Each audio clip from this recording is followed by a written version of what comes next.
Well, good morning. Hey, welcome to Mobility Monday, or Monday Mobility, however you want to say that. Lots of people are doing it, but the bottom line is we've been here for almost 90 episodes. That is, we're going on almost 2 years of not missing a Monday. So let's take the socks off, and a little chat about that really quick. Why would I take my socks off when I'm training? You know, most gyms won't let you do it. I wouldn't. I need to train barefoot. And I need to train my athletes to train barefoot. So the home gym is definitely your safest way to go. But the bottom line is when your toes are in a sock, they function as one unit, right? So they're stuck in a sock. And even worse yet is if you're in a shoe that might squish your toes.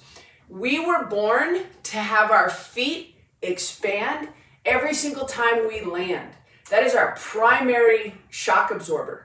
And when we have good shock absorption, the rest of the tissue, the rest of the kinetic chain is way, way happier. So take a look at a baby's foot and really look at the fact of how the foot expands every single time that baby takes a step. That foot is just expanding and then we do the worst thing we could possibly do is we shove those beautiful baby feet into shoes. It's just the worst. So as you look down and you look at your toes, you should be able to see the ground a little bit between each toe, right? So if I see a foot and the toes are really, really stuck together, that's when I might suggest some toe spreaders. I really suggest that if your toes aren't doing their jobs, like if you can't expand your feet like this, then toe spreaders are a good idea. You can get on Amazon for around $10. So super inexpensive way to increase proprioception through the foot. So I like training barefoot because your toes have a job and your foot should expand. I actually started buying my shoes half a size bigger and that fits me now and it gives me so much comfort in the position of my toes within the shoe. So let's start in this lateral half kneeling position. Really going to go after the inner thigh today a little bit. And we're going to hit the foam roller in just a second. So lateral half kneeling, and first thing we're going to address is this hip and this shoulder. So the first thing I want you to do is just reach away and then come back. So we're moving through the thoracic spine, big hand driver up and away, and come right back.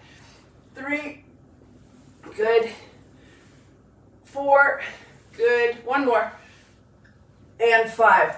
It all doesn't have to hurt, right? So if you can get into that position with relative ease, that's a good sign. Let's see what happens on the other side. So right here, I want to be able to turn the ribs away and reach up. Now, on my left side, I'm definitely having some different stuff happen. So my left adductor, right in here, feels a little bit more tight than my right. Reach up and away. One more. And I'm not necessarily trying to fix that per se. I'm just paying attention to it.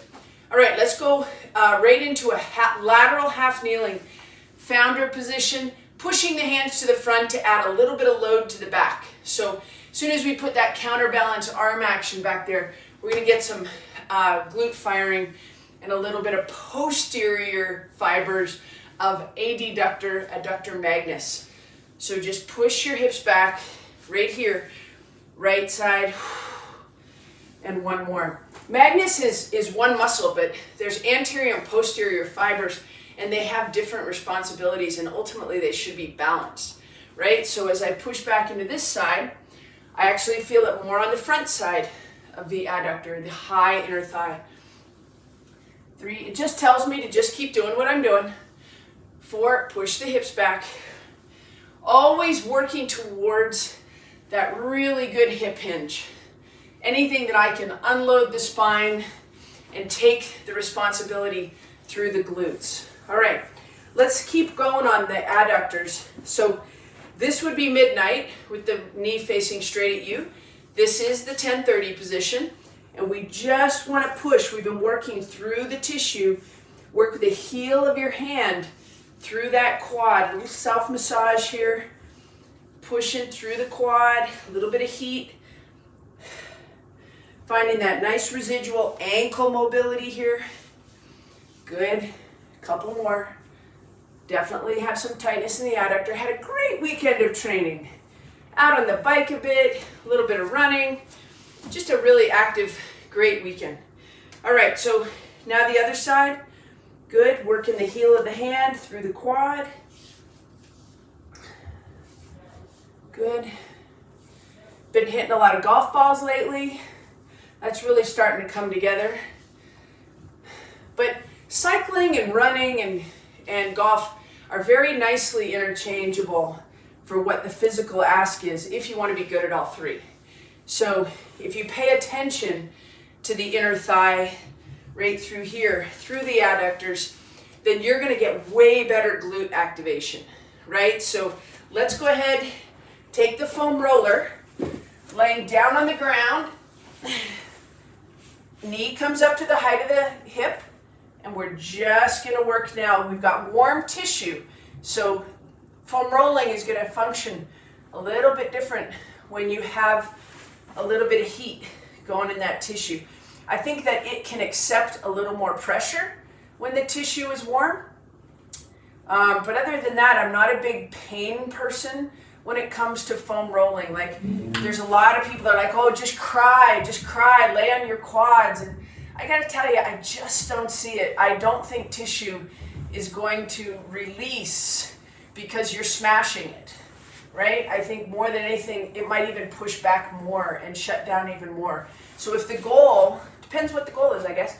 If the goal is mobility and you want that muscle to lengthen and shorten freely and in a really safe environment, don't smash the hell out of it with a foam roller, right? And if you really want to have a nice response, move a little bit before you start foam rolling. Okay, and you can move tissue the way we did today with some physical movement, but you can also use a massage gun on the tissue. Just sit there and let the massage gun work its way through the muscle and then foam roll. So that's still movement. It's just a different kind of movement, more of a, it's called perturbation, a little bit more of a shaky movement into the muscle. That's it. All right. Adductors, adductors, adductors. All right, good. So after we've got that adductor open, I want to go into an anchored bridge. So let's switch on or activate the back side of the body. So the first thing I want you to do here is lay on your back, put your knees together, your toes together, your heels are apart. That puts the hips into internal rotation. And then for 5 seconds, we're going to squeeze an isometric hold. So let's push the knees together, pull the toes towards the shins, don't point your toes. All right? 5, 4, squeeze your knees. 3, 2, 1, and release. Squeeze them again. Ready? Squeeze.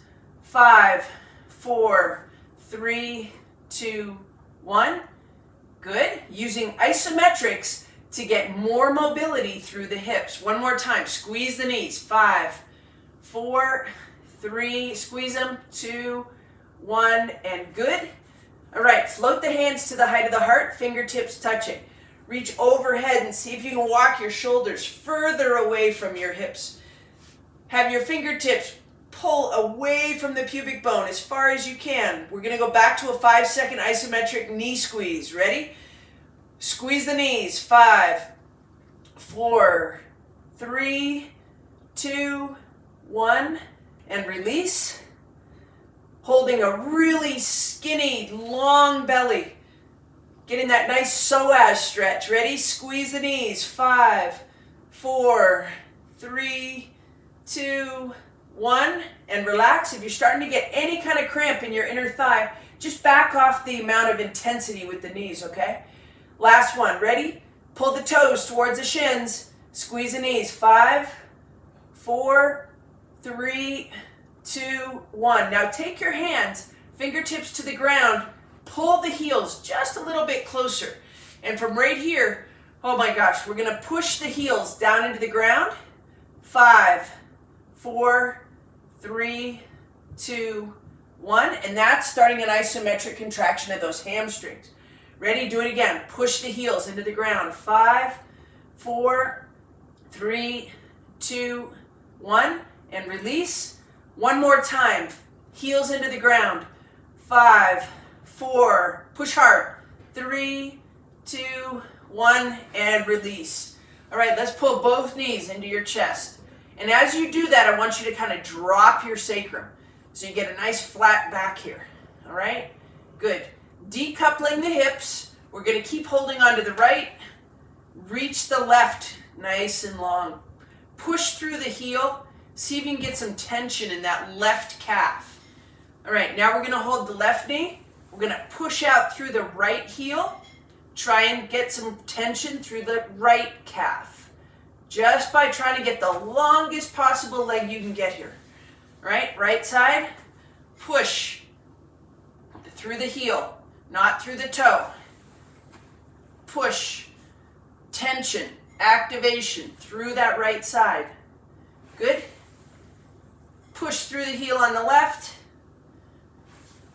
Back to the right. Here we go. That's it. That's going to give you runners the best hip extension, the best chance for hip extension.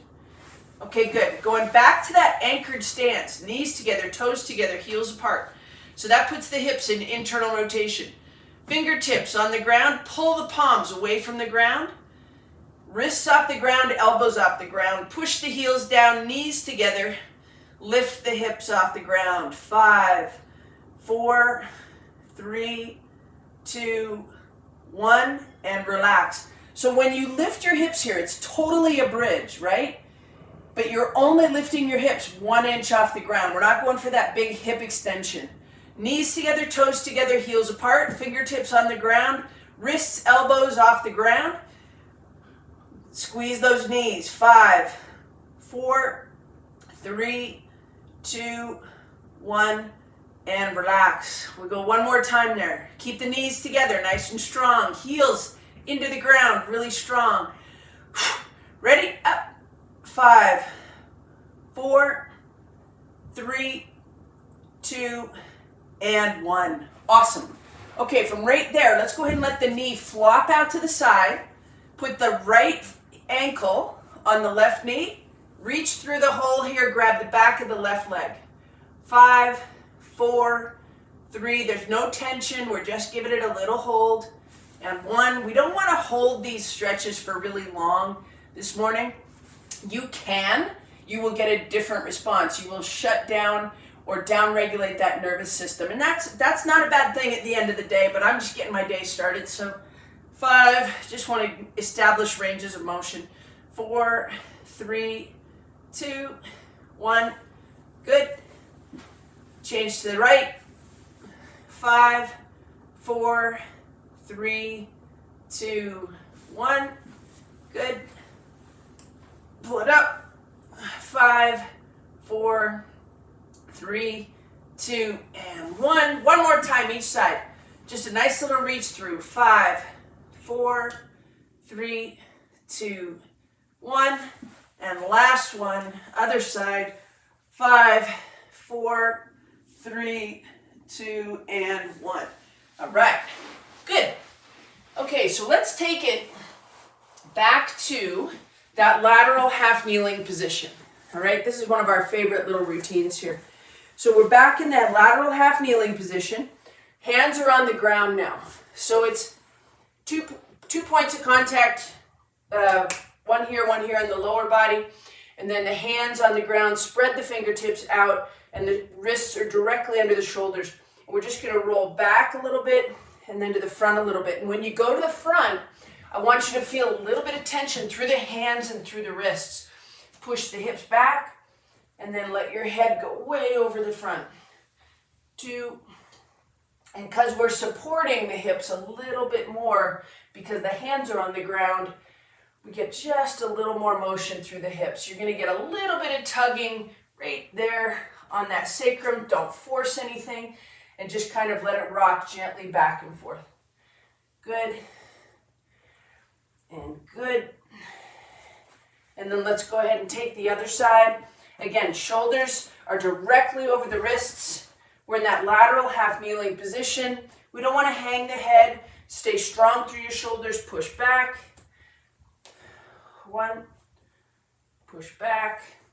2. A little bit less on the adductor on that left side now. That's good. 3.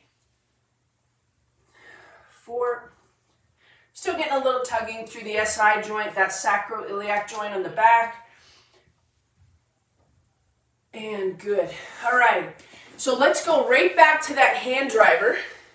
So we're back in half kneeling. Right knee, gonna go over right toe. And then as we're doing that, we're gonna rotate away. And we're gonna use that hand driver. 1, 2, reach up. Really pull the ribs off the hips. 3, 4, and 5. And you can see I'm looking up at the hand, and that just helps to keep opening up the neck as well. So we want those big neck muscles to be able to move around. All right, left side, looking up. 1, rotate. 2, rotate. 3, 4, good. And 5. All right, right back to lateral half kneeling. Do a little reach under to reach up, and then call it a mobility session. All right, hips back, right leg is out. We're gonna go right arm under. And then just come back. Right arm under, push your hips back. 2, 3, 4, and 5. Same thing other side. Left leg out, so the left arm is going to go under. Push the hips back. Reach that left side under. 1, 2, 3, 4. One more. And 5. You guys, that's it. I am off to Mallorca this week. I will be live. Probably won't be live. I'll probably pre-record next Monday's session, but definitely tune in. I'll be doing Mobility Monday from Mallorca, heading on a bike trip. Looking forward to having some really good training in a beautiful place with some beautiful people. Really looking forward to making a bunch of new friends on this trip. Peace out, everybody. Stay safe. Don't forget to watch Ironman Texas this weekend. If you can tune in and support Timothy O'Donnell at 70.3 Peru, that'd be amazing as well. I hope you're all doing really, really well. Take care. Peace out.